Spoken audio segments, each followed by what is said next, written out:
आपल्या आजूबाजूला बघा, धावणारी गाडी, फिरणारा पंखा, अरे अगदी आपल्या हृदयाचे ठोके सुद्धा, या सगळ्यांमध्ये एक गोष्ट कॉमन आहे आणि ती म्हणजे गती किंवा मोशन. तर आज आपण याच गतीच्या विज्ञानामागचं रहस्य उलगडणार आहोत. चला एका साध्या प्रश्नानं सुरुवात करूया. परेडमधले सैनिक आणि घसरगुंडीवरून खाली येणारी मुलगी दोघंही हालचाल करतायत, बरोबर? पण त्यांच्या हालचालीत काहीतरी मोठा फरक आहे, नाही का? हा फरक नेमका आहे तरी काय? चला शोधूया. त्या प्रश्नाचं उत्तर मिळवण्यासाठी आपल्याला आधी हे समजून घ्यावं लागेल की गती म्हणजे मोशन म्हणजे नेमकं काय. सोप्या भाषेत सांगायचं तर गती म्हणजे जागेतला बदल. म्हणजे एखादी वस्तू एका क्षणाला जिथे होती तिथे ती पुढच्या क्षणाला नसेल तर ती गतीत आहे. इतकं सोपं आहे. जसं टेबलावरचं पुस्तक स्वतःहून हलत नाही, ते स्थिर आहे. पण तुम्ही उचलून दुसरीकडे ठेवलं की झालं, त्याची स्थिती बदलली, म्हणजेच ते गतीत आलं. आता गंमत बघा, आपल्या आजूबाजूच्या सगळ्या हालचाली कितीही वेगवेगळ्या दिसल्या तरी वैज्ञानिक या सगळ्यांना फक्त 2 मोठ्या गटांमध्ये विभागतात. चला तर मग बघूया हे 2 गट कोणते आहेत. पहिला प्रकार आहे रेषीय गती किंवा लिनियर मोशन. नावावरूनच कळतंय ही एका सरळ रेषेत होणारी हालचाल आहे. म्हणजे एका सरळ रस्त्यावर धावणारी गाडी किंवा एका ओळीत चालणारे सैनिक यांचा मार्ग एकदम सरळ सोट असतो, कुठेही वळण नाही. आणि जे काही सरळ रेषेत नाहीये ते सगळं येतं नैकरेषीय म्हणजेच नॉन लिनियर मोशनमध्ये. वर्तुळात फिरणारा पाळणा, हवेत उडणारा पक्षी किंवा झोपाळ्यावर मागे पुढे होणं, ह्या सगळ्यांचा मार्ग सरळ नसतो. ठीक आहे, आता आपण रेषीय गतीमध्ये थोडं आणखी खोलवर जाऊया. कारण एखादी वस्तू सरळ रेषेत जात असली तरी तिच्या जाण्याच्या पद्धतीतही फरक असू शकतो.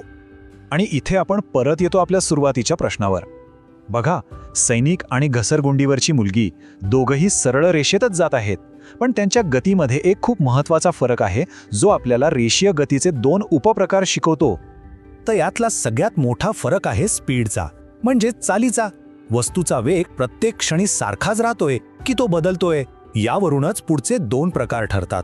आणि हो, स्पीड मोजायचं सूत्र एकदम सोपं आहे. कापलेलं एकूण अंतर भागिले लागलेला एकूण वेळ. आता त्या परेड करणाऱ्या सैनिकांचा विचार करा. त्यांचा प्रत्येक पाऊल एका सेकंदात जेवढं अंतर पार करतं तेवढंच अंतर पुढच्या प्रत्येक सेकंदात पार होतं. इथे वेग म्हणजे स्पीड एकदम स्थिर, कॉन्स्टंट असतो.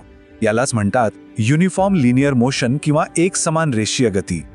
आणि याच्या अगदी उलट घसरगुंडीवरून येणारी मुलगी बघा, सुरुवातीला तिचा वेग कमी असतो, पण जसजशी ती खाली येते तसतसा तिचा वेग वाढत जातो. झूम. म्हणजे पहिल्या सेकंदात कापलेलं अंतर आणि शेवटच्या सेकंदात कापलेलं अंतर यात खूप फरक असतो. म्हणून ही झाली नॉन युनिफॉर्म किंवा नैक समान रेषीय गती. चला आता सरळ रेषेच्या पलीकडे जाऊया आणि नैकरेषीय गतीच्या जगात प्रवेश करूया. इथे हालचाली अजूनच इंटरेस्टिंग होतात. बागेतल्या झोपाळ्यावर बसल्यावर जी पुढे मागे अशी हालचाल होते ती नक्की कोणत्या प्रकारची असते, कधी विचार केलाय का? याला म्हणतात आंदोलित गती म्हणजेच ऑसिलेटरी मोशन. याची खासियत म्हणजे एखाद्या ठराविक पॉइंटच्या आजूबाजूला होणारी टू अँड फ्रो हालचाल. बागेतला झोपाळा, घड्याळाचा लंबक किंवा पक्षाच्या पंखांची फडफड हे सगळं ऑसिलेटरी मोशनचं उदाहरण आहे. आता या चित्रांकडे बघा. घड्याळाचे काटे, आकाशातला तो मोठा पाळणा, फिरणारा पंखा, या वस्तू पुढे मागे नाही जात तर त्या एका गोल मार्गावर फिरत आहेत. हा गतीचा आणखी एक महत्त्वाचा प्रकार आहे. यालाच आपण म्हणतो वर्तुळाकार गती किंवा सर्क्युलर मोशन. इथे सगळ्यात महत्त्वाची गोष्ट म्हणजे वस्तूचा मार्गच एक वर्तुळ असतो. दिशा सतत बदलत असते पण मार्ग मात्र गोलच राहतो. आतापर्यंत आपण गतीच्या मार्गाबद्दल बोललो, पण काही गतींमध्ये वेळेचा एक सुंदर ताल असतो, एक लय असते. चला हा एक नवीन थर समजून घेऊया. याला म्हणतात नियतकालिक गती किंवा पिरियॉडिक मोशन. म्हणजे अशी गती जी एका ठराविक वेळेनंतर स्वतःला रिपीट करते. जसं घड्याळाचा मिनिट काटा, तो बरोबर 60 मिनिटांनी आपली एक फेरी पूर्ण करतो प्रत्येक वेळी. यात वेळेची नियमितता खूप महत्त्वाची आहे. आता इथे एक खूप इंटरेस्टिंग गोष्ट आहे, जरा लक्ष देऊन ऐका. प्रत्येक आंदोलित गती म्हणजे ती पुढे मागे होणारी हालचाल ही ठराविक वेळेनंतर परत होतेच, म्हणून ती नियतकालिक असतेच. पण प्रत्येक नियतकालिक गती आंदोलित नसते. उदाहरणार्थ पृथ्वीचं सूर्याभोवती फिरणं, ते दरवर्षी पुन्हा होतं म्हणून ते पिरियॉडिक आहे, पण पृथ्वी काही पुढे मागे हेलकावे खात नाही, बरोबर? हा एक छोटासा पण महत्त्वाचा फरक आहे. चला आत्तापर्यंत आपण जे काही शिकलो ते वापरून बघूया. तयार आहात एका छोट्याशा चॅलेंजसाठी? बघूया तुम्हाला गती ओळखता येते का. जरा विचार करा, पृथ्वीचा मार्ग कसा आहे आणि तो पूर्ण व्हायला किती वेळ लागतो. अगदी बरोबर. पृथ्वी एका वर्तुळाकार किंवा लंब वर्तुळाकार मार्गावर फिरते, म्हणून ही आहे सर्क्युलर मोशन. आणि तिला हे चक्र पूर्ण करायला दरवर्षी 365 दिवस लागतात.